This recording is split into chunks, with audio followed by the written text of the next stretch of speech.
The new year is often a time of reflection, a chance to look back on the past 365 days and remember. Sometimes the memories bring a smile, and other times they break our hearts. Chances are you've experienced a bit of both this past year. The new year is also a time to look ahead, to imagine what could be, to scan the horizon with expectation, and seek God's guiding hand. It's a time to strive for better, to live louder, love stronger, and be more of who God has created us to be. It's an opportunity for new beginnings, a chance to start fresh, to pursue God with a renewed passion, and to press on with all our hearts. The truth is, God has been faithful this past year, and that faithfulness promises to carry us through the next. As the new year begins, may we remember this one simple truth. In Christ, we are a new creation. The old is gone, and the new has come.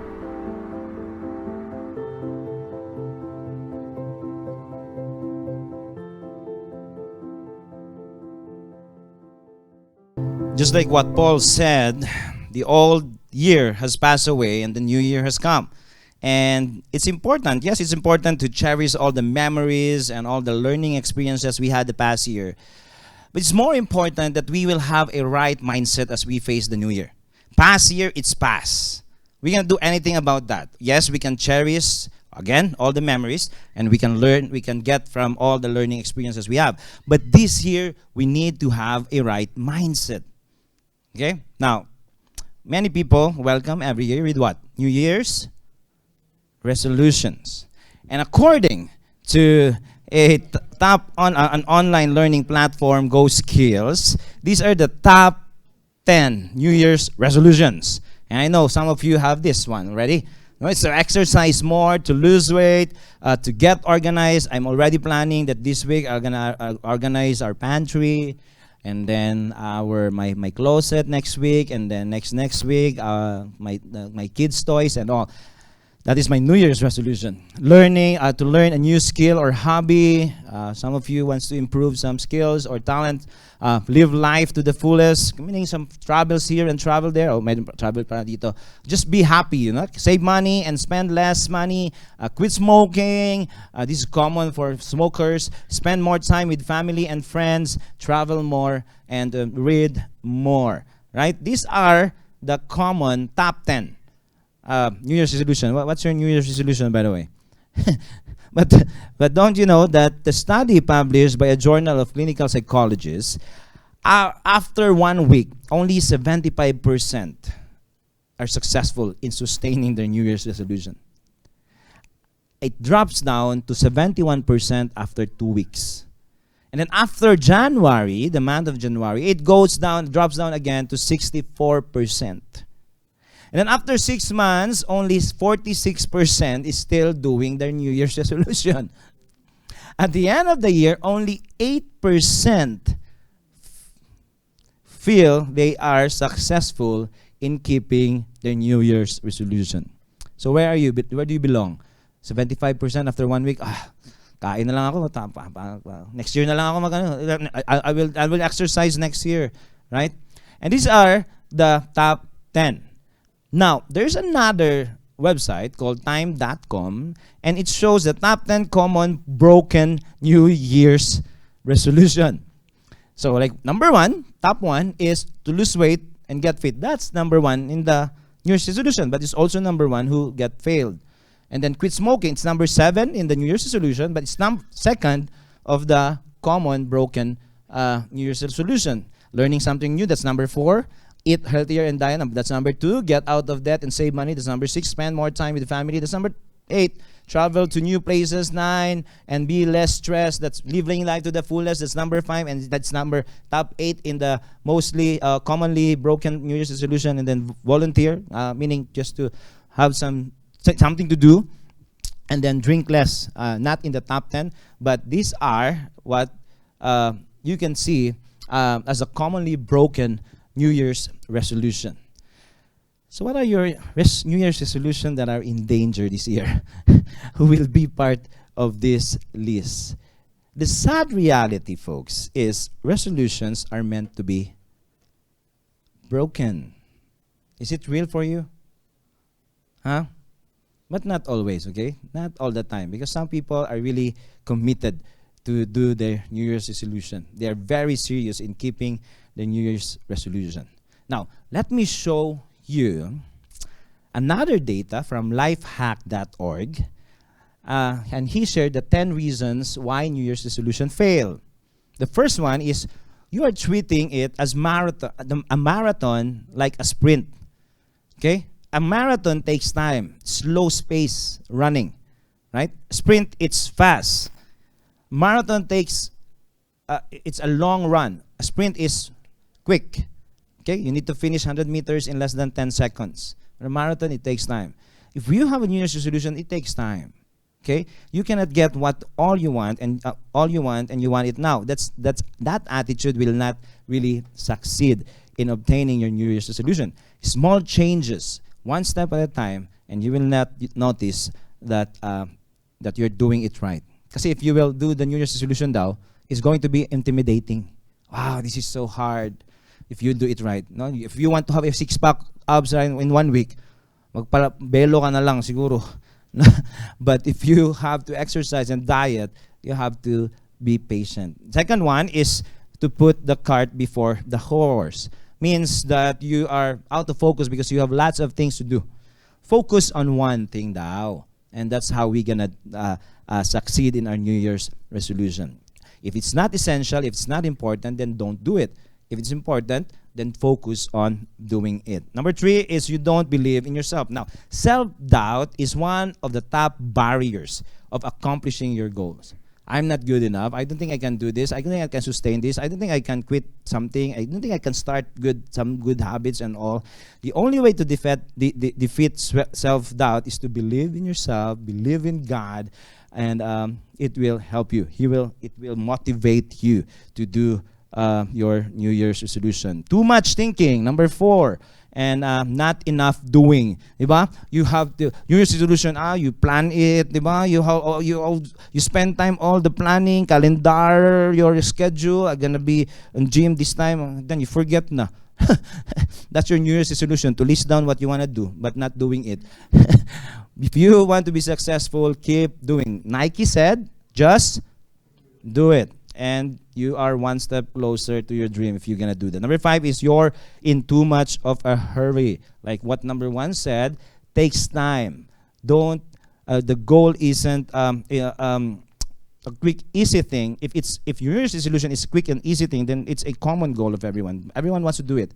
But if something that is important to you, then it should be not in a hurry. Okay? Take time. 6, you don't enjoy the process.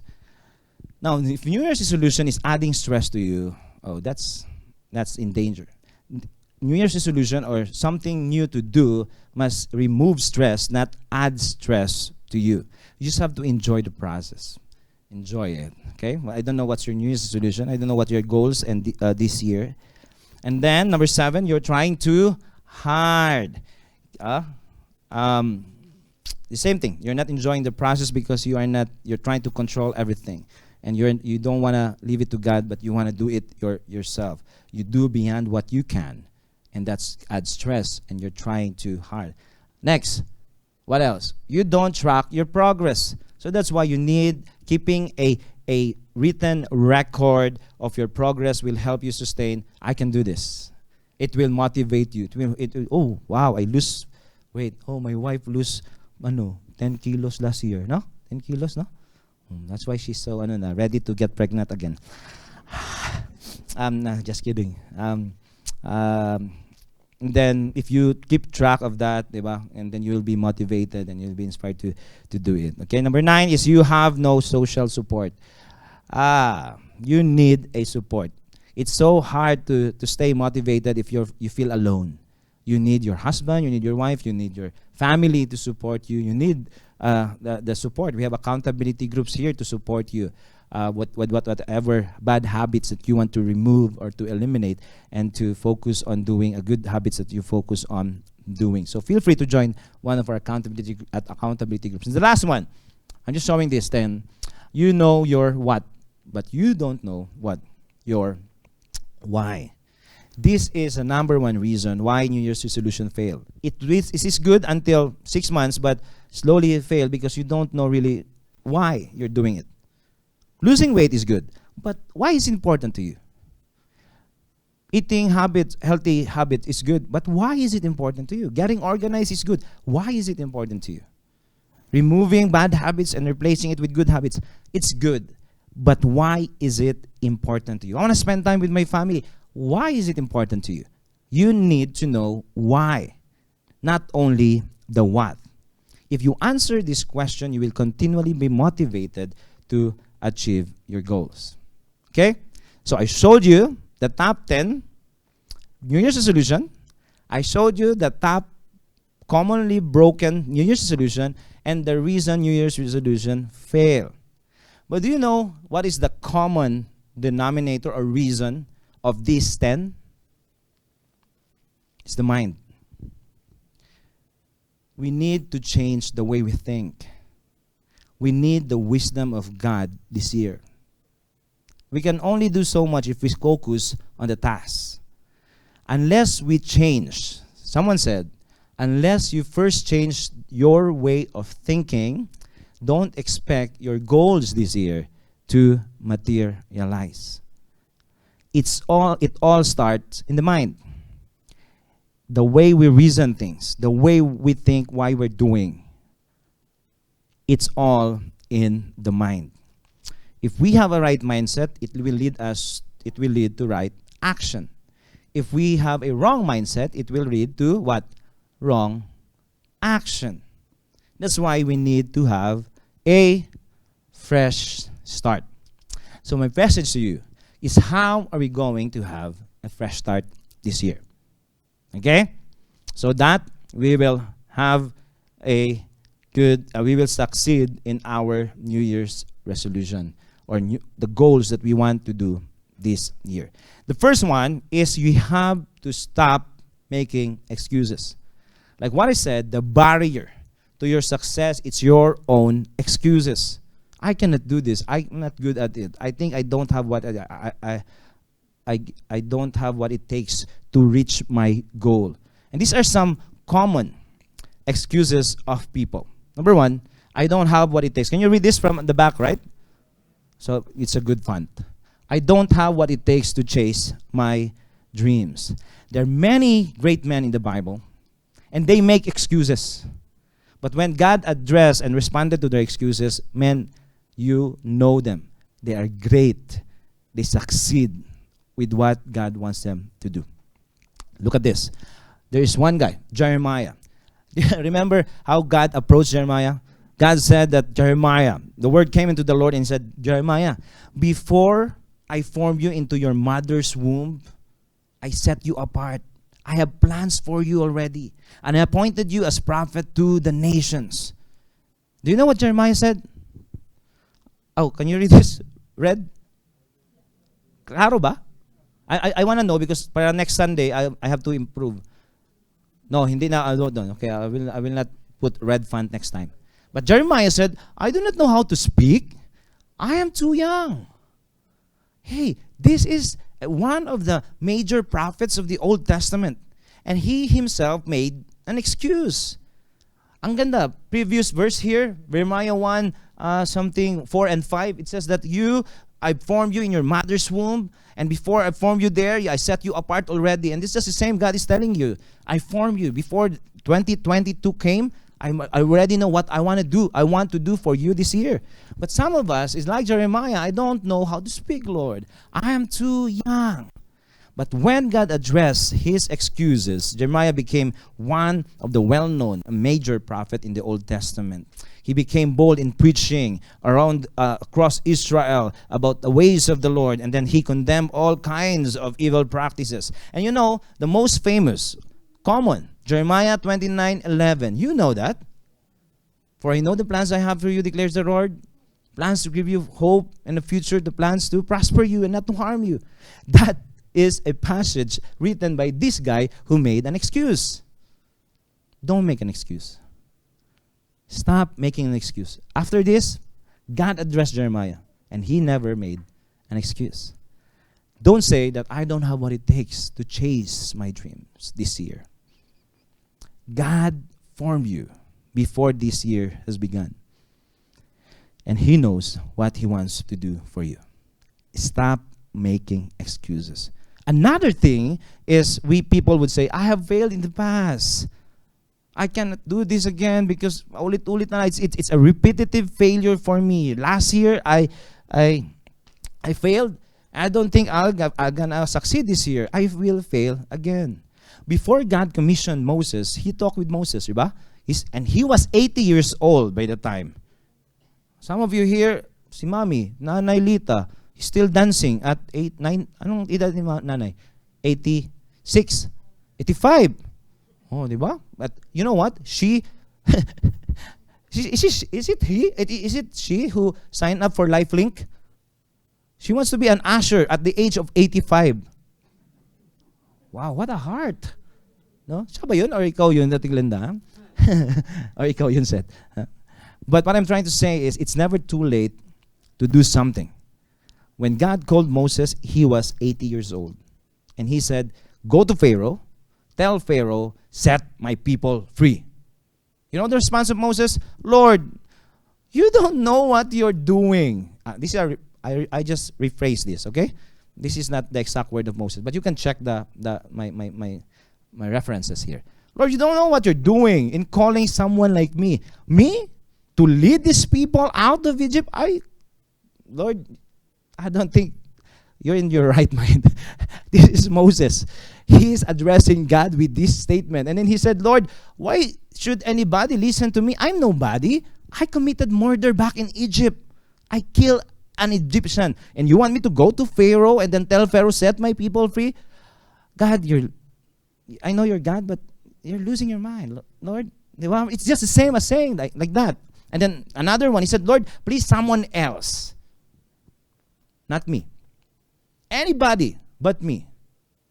And many of us are in this situation. God is telling us, hey, I want you to do this. I want you to do this year. I want you to accomplish this in your life, in your ministry, in your family. I failed last year. I spent more time in my work than in my family. Do it this year. But Lord, I think they will not listen to me. Do it this year. Remember, you know the story. The 80-year-old Moses went to Pharaoh and said, set my people free. He performed miracles and miracles in the name of God. And he said, you know how many Israelites get out of Egypt? It's over 2.4 million. Although the account, it was listed about 600 men. And if you list population during the time, they will only list down men, part of the army. But they will not list down the women and children. So it's good to say if there's 4 members in the family, it's going to be 2 million or above. That is this guy who said, I'm not eloquent. I don't speak good. Who made many excuses. These are just 3. There are many excuses of Moses, at least 5. But God still used him and said, okay, God, hear me, send me. Here I am, send me. And he led the Israelites out of Egypt.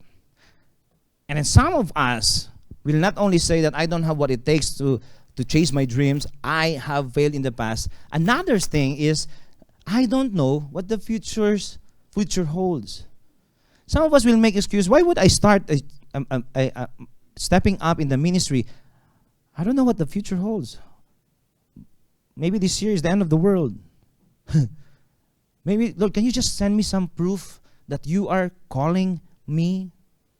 There's one name, one person in the Bible. You know him, Gideon. Gideon, when God approached him, the angel of the Lord appeared to Gideon, and the Lord said, mighty warrior, the Lord is with you. Go out, go in the strength you have, and save Israel out of Midian's land. That's the instruction of God. But Gideon made some excuses, and he said that, I am poor, insignificant, and way too young. My family is the least in our community. Why would people believe me? And then he said, Lord, I need more proof. He's talking to God, and he said, Lord, I need more proof. Stubborn, right? And this is sometimes like us. God has been telling us proof after proof after proof, showing us, hey, you have to step up. You need to do this. But Lord, I need more proof. I need more sign. If you want to be successful this year, stop making excuses. You know Gideon, the story of Gideon. He led the famous 300 warriors to defeat 135,000 Midianites. Although Gideon has 32,000 warriors versus 135,000 Midianites. That's still a lot. Hindi pa rin balance. It's still not fair. But God trimmed it down to 300 and they defeated this. Because he said, okay, Lord, I will stop making excuses. I will follow you. I will obey you. And God gave him success. These are great men in the Bible. Yes, they made excuses. But when God talked to them, you have to step up. And God is speaking to you this year. You have to step up this year. You have to do something for yourself, for your family, for the ministry God entrusted to you. And He is telling you, stop making excuses. And the moment we stop making excuses, that's like this man, Moses, Gideon, Jeremiah, God will give us success once we obey God.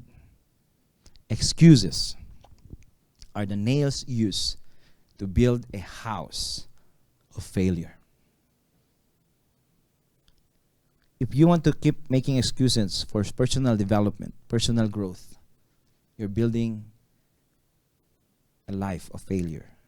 If you keep on making excuses for your family, you are building a family of failure. If you're making excuses not to commit into serving God in the ministry, you're making a commitment, a life of failure. If you want to be successful this year, stop making excuses. That is how to have a fresh start. The last one, the second one, last one kaagad, no? Kasi start, last T na yun, no? But let's start. The second T is to track down your progress. Now, what do I mean about this? Once God has put in your mind, Lord, this is what I want to do this year. But now you have to track down your progress. What do you mean? Last year, what are my gifts? Oh, I know how to sing. I know how to smile. I know how to greet people. I know how to encourage. I know how to pray. I know how to cook. I know how to show mercy. I know how to give, to spend time with people. I think I know how to speak, even person to person. Shape, no? S, spiritual gifts. H, heart. What breaks your heart? A, what are your abilities? P, what kind of personality you have that God can use in the ministry? And then E, what are the experiences you had in the past that can use by God to encourage and inspire people? Think about those shape characteristics in your life. That is your gift, your asset. And then what have you learned last year? Learn from it. As you face this year, as you start a goal this year. No?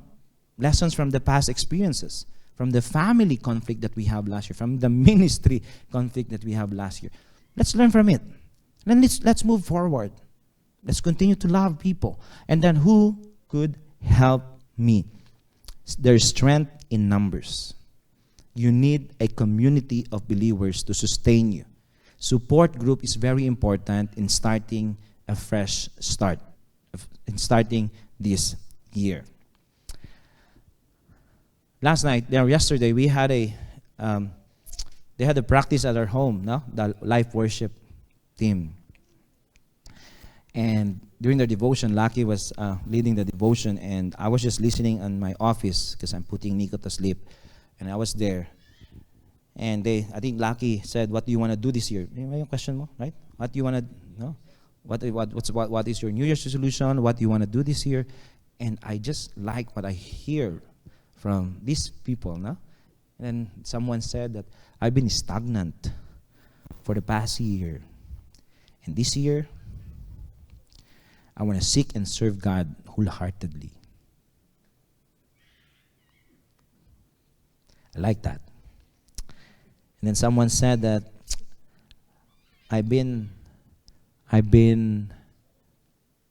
shy and I'm not stepping up the past years. And this year I want to make a difference. And this is an opportunity for me to serve God and His people.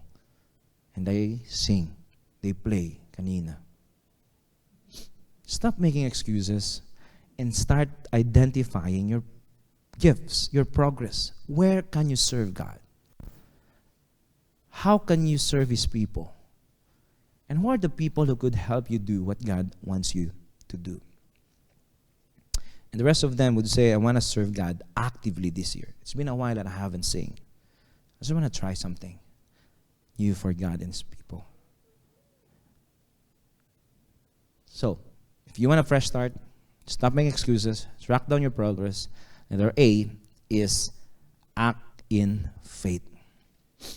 When Jesus came into a town, He met these two blind men. And then He asked them, what do you want me to do to you? And then, please, give us a sight. And this is what Jesus said. Then He touched their eyes and said, because of your faith, it will happen. I don't know what you want to do this year. For yourself, for your family, for the ministry, for what burdens you, what breaks your heart this year. I don't know. But God is telling you that because you have faith, it will happen. Because you believe, it will happen. Whatever your plans, your goals, your desire this year, it will happen according to your faith. Now, if you doubt that you cannot achieve it, it will not come true, of course. If you keep feeding your mind of self-doubt, I'm not good enough. You keep feeding your mind with excuses. Of course, it will not happen. You have to make it happen. Just do it. Act in faith. Lord, I believe you can do this, and I will do this. I cannot do this, but I know you can. Goal setting is an act of faith. Vision casting is an act of faith. Because you don't even know what will happen in the next weeks to come. If you have goal, just do it. And let God do the rest. So let me ask you, what goals will you set in faith this upcoming year? What do you have in mind? I think you have in mind now, no? For my family, for my ministry, for my career, for my schooling, for my love life. Iba your parents lang muna. Don't act in faith right away. Second to the last in having a great start is to refocus your mind. Okay? When you act your faith, you're saying, Lord, I need your help as I will try to this. Now, when you refocus your mind, this is what the proverb said. Be careful how you think. Can you read this with me? Ready? Begin. Your life is... Can you read this again with me? Your life is shaped by your thoughts. What are you thinking now? If we keep on thinking about excuses, that it will not happen, it will never happen. That's why we need to be careful what we are thinking. We need to feed our mind that will inspire us and motivate us. And like what I said earlier, the way we will think will impact our life. Let's feed our mind not with the things of this world. Let's feed our mind with the things from above. Where's my bag, sweetheart? Ayan, good job. Now, the way to have a fresh start in fulfilling God's dream to you this year is by listening to His Word. So my wife will distribute this Bible reading plan. Can you give me one? And then, okay, this is my challenge for you. We give this to the worship team yesterday. There are about 929 chapters in the Old Testament, and there are about 260 chapters in the New Testament. Our commitment, my wife and I's commitment, is to read the Bible every year. I want you to join with us every year. Now, if you put your name there, date started. I started already last night. And then put the date finish and then your name. If you will give this, the deadline will be December 25th during our Christmas party this year. Okay? This is equivalent of a $100 gift card. $100 gift card. If you give it to me, na shade mo yan lahat, I will give you a gift card from me. Shade, bahala ka na. Don't shade it because you didn't read it. My goodness. You read it and then mark it. Be honest, okay? God's word. Okay? These are the books, and I made it clear for you guys. No? The Pentateuch, the Torah, the 5 books of the Old Testament, first 5 books, Genesis, Exodus, Leviticus, Numbers, and Deuteronomy. And then it's followed by the Old Testament history. These are just history. Joshua, Judges, Ruth, First and 2nd Samuel, 1st and 2nd Kings, 1st and 2nd Chronicles, Ezra, Nehemiah, Esther. This is what happened to the nation Israel. So it's very simple. If you read this, the theology about the Old Testament is the creation account and all. It's in the first 5 books. And then the history followed by that. And then the Old Testament poetry. Job is actually the oldest book. Psalm, Proverbs, Ecclesiastes, Song of Solomon. These are poetry. And then the major prophets, Isaiah, Jeremiah, Lamentations, because Jeremiah wrote the Lamentations, that's why it was there. Ezekiel, Daniel. These are part of the major prophets. And then there are minor prophets, Hosea, Joel, Amos, Obadiah, Jonah, Micah, Nahum, Habakkuk, Nepaniah, Haggai, Zechariah, Malachi. So what amazes me about the Bible is it's so in detail. You can see their numbers, meaning it happened. So if you, please, the way for us to refocus our mind, remember, your life is shaped by your thoughts. I told my son this morning, because he was watching something funny, but it's really hurting ba? Yung mga funny videos. I said, son, what is the window? What is the door to your mind? Say it. Eyes. So what you are watching, what you're reading, it will come into your mind. So be sure to read the Bible. Listen to it. Fold it, put it in your fridge or in your room. Remind yourself, okay, I want to read the Bible. Now, if you will get tired if you come across with the history. Because the name, the son of the son of the son of the son, di ba? It's up to you if you want to read it or not, but it's really a good, because that's in detail. Di ba? God, and that was written thousands of years ago. You're writing a literature that existed and written years ago. Isn't that amazing? And then when you read the gospel, don't take it as theology. It's a biography. Matthew, Mark, Luke, and John, it's a biography of Jesus. I love reading biography. And don't take it that Jesus said this. No, read it as the life of Jesus. And the Acts is a story of the first Christians. Paul wrote 1/3 of the New Testament, and I put it there. If you want to read it, Romans up to Hebrews. That's Paul's epistles, his letter to Galatia, to Ephesians, to Philippi, to Colossae, to Thessalonica. That's his letter, the churches that he planted. And then there's a general epistles written by James, the brother of Jesus. This is one of my favorite epistles because it's written by the brother of Jesus. What would make you think that your brother is the Messiah, the Son of God? Diba? James mocked Jesus. He said, okay, go to Jerusalem and do what you want to do. No, James addressed Jesus, my Lord and my King. So Jesus is God.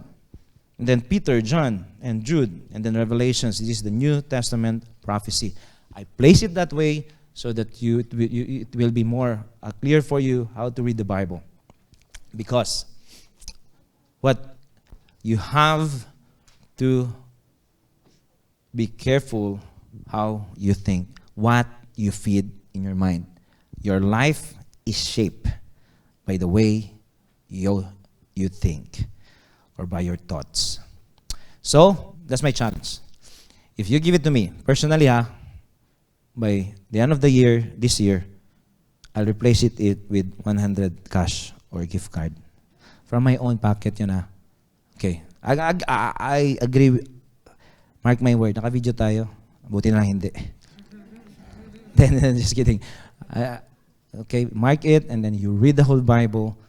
As we read the whole Bible, we started you just have to read 7 chapters a day and you're fine. If you want to read 10 chapters, you'll be finished by third quarter of this year.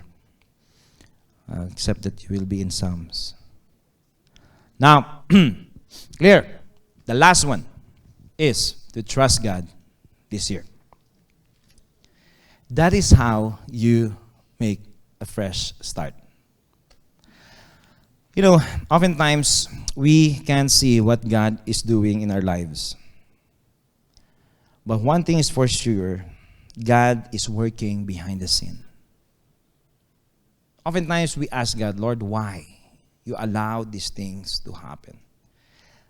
Even though you don't understand, even though things don't make sense, one thing is sure. You can be sure that He is working behind the scene. And you can trust His heart. Because if you open the heart of God, He would say, it is the best interest of my son, for my daughter. It is for your best interest that I do these things. But Lord, it's so painful. But I trust you. Probably for us, for some of you, last year was something hard. And this year, something uncertain. And this is the time that we can trust God. This is the time that we can say, Lord, I'll put my faith in you. So what are the things that you want to do this year? Stop making excuses. Track down your progress, meaning identify how you can act in faith. Then refocus your mind. And the way to do that is by reading the Bible and trusting God